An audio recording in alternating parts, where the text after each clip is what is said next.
preciso destes momentos sublimes entre tu, Senhor, e eu, grão de pó. Leva-me com teu olhar aonde tu moras, amado, e sacia a angústia e a saudade de minha alma para sempre. O Senhor esteja convosco. Ele está no meio de nós. Proclamação do Evangelho de Jesus Cristo segundo João. Glória a vós, Senhor.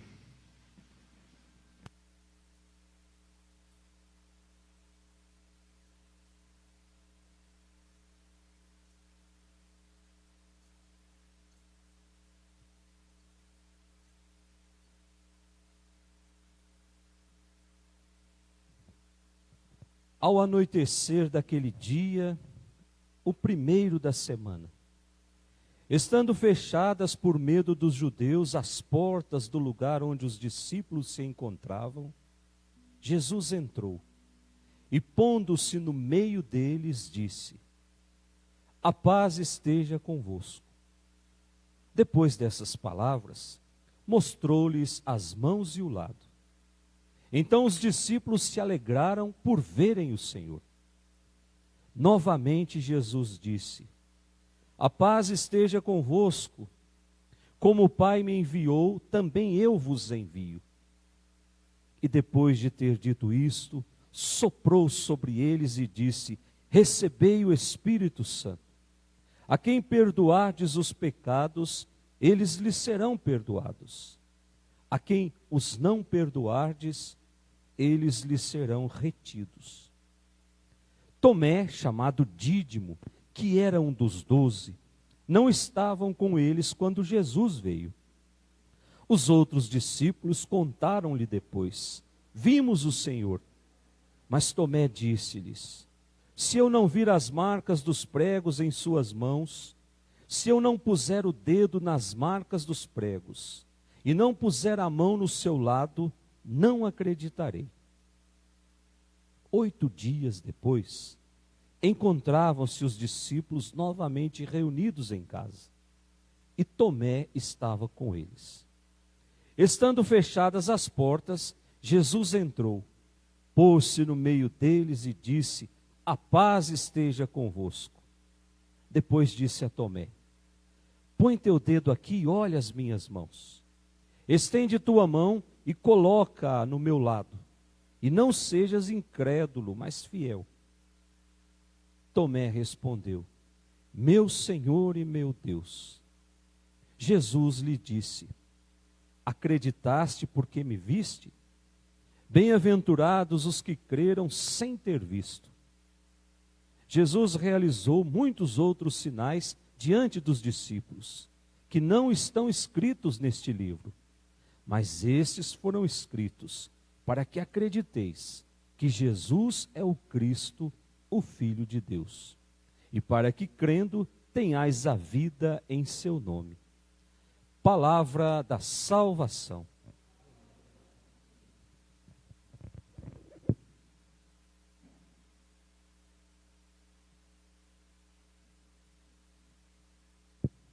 Que as palavras do Santo Evangelho perdoem os nossos pecados. Amém. Caríssimos irmãos que nos acompanham pelas redes sociais, nós estamos no segundo domingo do tempo da Páscoa. O primeiro domingo foi o domingo da Páscoa. E nesse segundo domingo, a liturgia nos apresenta uma comunidade de homens novos, uma comunidade de homens restaurados, de homens que nasceram da experiência da cruz e da ressurreição de Jesus. Portanto, uma comunidade de homens prontos para testemunhar o amor e a misericórdia de Deus onde quer que estejais.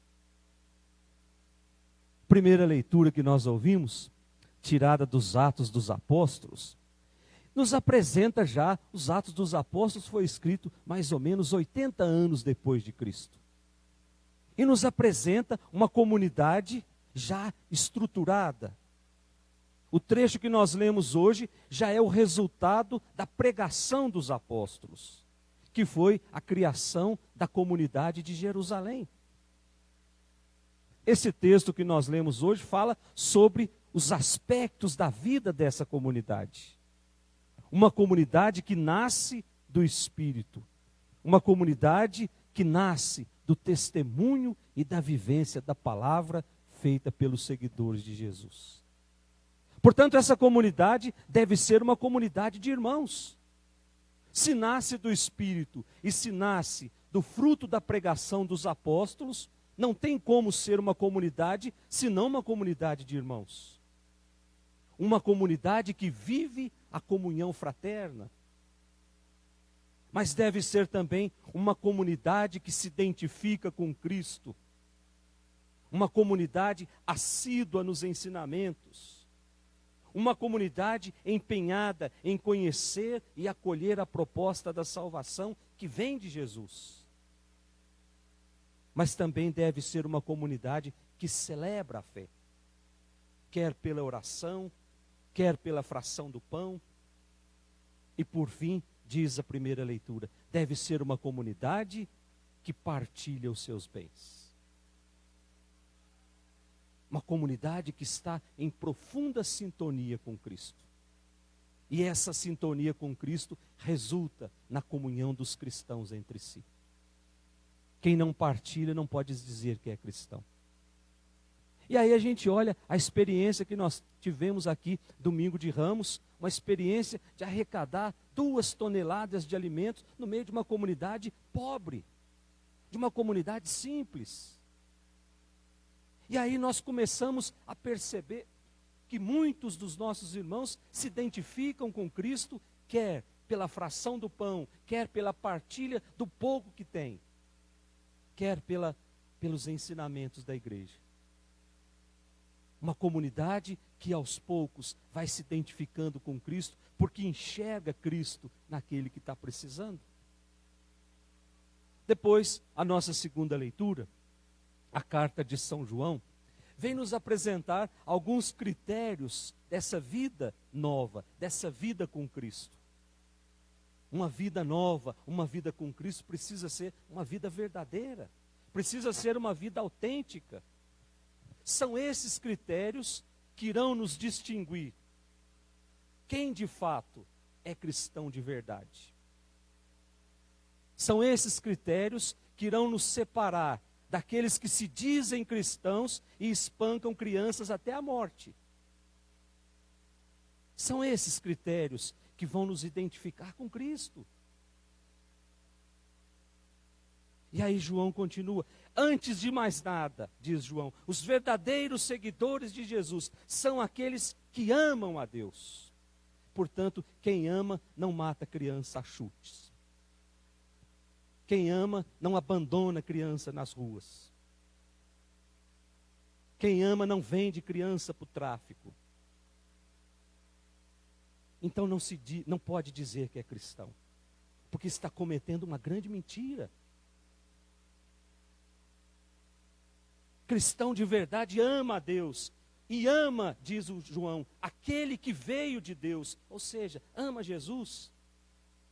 E o autor continua dizendo que aquele que veio pela água e pelo sangue, versículo 6 da nossa segunda leitura, ou seja, aquele que veio pela paixão e veio pela morte. João está dizendo que isso também faz parte dos planos de Deus. No entanto, amar a Deus significa também cumprir os mandamentos. Gente, quando nós amamos de verdade alguém, nós procuramos fazer tudo aquilo que agrada aquela pessoa. Não é verdade? Portanto, aquele que não cumpre os mandamentos não pode dizer que ama a Deus. Aquele que não é fiel aos ensinamentos da igreja não pode dizer que ama a Deus. Amar a Deus e amar a Jesus, amar aos irmãos como consequência, significa construir a própria vida numa dinâmica de amor. Isso quer dizer que quando nós entramos nessa dinâmica, nós vamos derrotando dentro de nós o egoísmo. Nós vamos derrotando dentro de nós o ódio, a injustiça. E por fim, a gente olha o nosso evangelho de hoje, o capítulo 20 do Evangelho de São João, que nos apresenta já uma comunidade nascida da Páscoa. E o Evangelho começa dizendo assim: ao anoitecer daquele primeiro dia da semana. Engraçado que domingo de Páscoa, o Evangelho começava assim: no primeiro dia da semana. Então, essa semana inteira, que nós chamamos de oitava da Páscoa, nós meditamos um único acontecimento, que foi a ressurreição de Jesus. Então começou amanhecendo domingo passado e hoje ao anoitecer daquele primeiro dia. Portanto, fazendo referência a esse novo tempo. Tempo da nova criação, da nova Páscoa. E essa comunidade ainda estava com medo. Estava insegura, estava desamparada. Essa comunidade ainda não havia feito a experiência do ressuscitado. Por isso diz que, estando fechadas as portas por medo dos judeus. Agora nós estamos com as portas fechadas por medo da polícia. E aí o que acontece? Jesus aparece. Olha só a dinâmica da aparição de Jesus. Jesus aparece, coloca-se no meio da comunidade. Ou seja, Jesus assume o ponto de referência. Comunidade com medo tem que olhar para Jesus. E quando olha para Jesus, o que é que Jesus diz? A paz esteja convosco. Com Jesus, nosso coração se enche de paz. Mas Jesus não se dá por satisfeito. O que é que Jesus faz? Jesus mostra as marcas do seu amor para com cada um de nós. Jesus mostra as mãos e o lado. E diz o Evangelho que ao mostrar as mãos e o lado, a comunidade se enche de alegria. Ou seja, reconhece Jesus. Reconhece Jesus no machucado. E aí Jesus sopra sobre a comunidade o Espírito Santo. Olha só que coisa bonita, gente. Nos lembra o livro do Gênesis, quando Deus cria o homem e sopra sobre o homem o sopro da vida. Agora é Jesus que está soprando sobre a comunidade a possibilidade de uma vida nova. É Jesus que está transmitindo a essa comunidade a possibilidade de se tornar homens e mulheres novos. E aí depois Jesus faz uma catequese sobre a fé. Fé que se chega pela vivência em comunidade. E nós vamos entender isso no finalzinho desse evangelho. Sem vivência de comunidade não tem fé. Então entendam, por que é que fechar igrejas é um atentado contra a nossa fé? Se fé se chega pela vivência em comunidade, se não tem vivência em comunidade, como é que nós vamos aumentar a nossa fé? E aí aparece a figura de Tomé, no evangelho de hoje, que representa todos aqueles que vivem fechados em si mesmo. Todos aqueles que estão fora da comunidade, mas querem dar pitaco dentro da comunidade. Todos aqueles que se dizem cristãos, mas querem determinar como é que os cristãos devem agir. Aliás, Tomé era uma pedra no sapato de Jesus. Igualzinho Pedro, mas Pedro se reconciliou depois. Lembra quando Jesus falou que ele ia partir, que a comunidade saberia para onde ele ia? Aí Tomé vem dizer: como é que eu vou saber para onde o senhor vai? Nós não sabemos, como é que nós vamos ter certeza para onde o senhor vai? Como é que nós vamos conhecer esse caminho? Aí Jesus precisa dizer para Tomé: ô Tomé, eu sou o caminho. Eu sou a verdade, eu sou a vida. Anete, artigo definido. Para dizer, não existe outro caminho, não existe outra verdade, não existe outra vida. E agora Tomé quer uma demonstração particular da ressurreição. Ah, se eu não colocar os dedos ali, eu não acredito. Quer que Jesus se manifeste só para ele. Olha só o ponto alto do egoísmo. Eu quero um Jesus só para mim, que atenda os meus desejos, não os desejos da comunidade. Ele não percebeu que a comunidade estava feliz porque identificou Jesus, mas ele queria uma demonstração só para ele. Mas Jesus não se dá por vencido por Tomé. Ele só vai fazer essa experiência em comunidade, 8 dias depois. Versículo 26 do nosso Evangelho.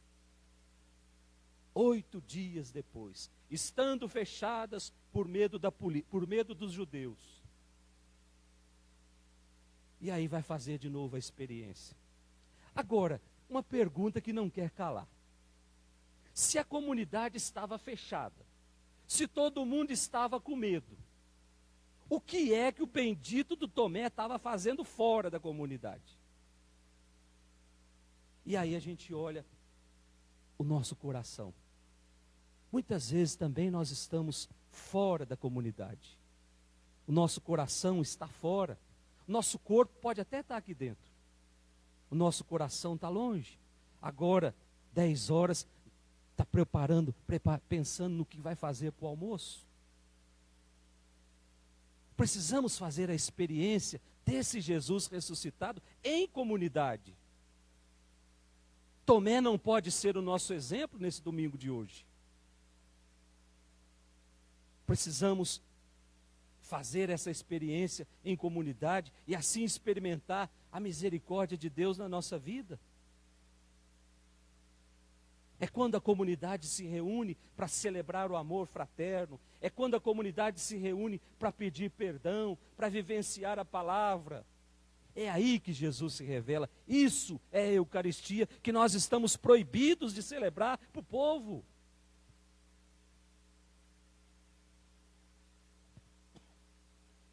É através do pão partilhado que nós identificamos a nossa vida com Jesus ressuscitado. Portanto, meus irmãos, peçamos nessa Eucaristia que nós estamos celebrando. Talvez você que está aí na sua casa, sem poder participar fisicamente, peça para Jesus misericordioso, nesse domingo, que a misericórdia do Senhor alcance cada coração, alcance cada pessoa que está se sentindo sozinha, nas suas casas, que está se sentindo desamparada. Louvado seja nosso Senhor Jesus Cristo. Preciso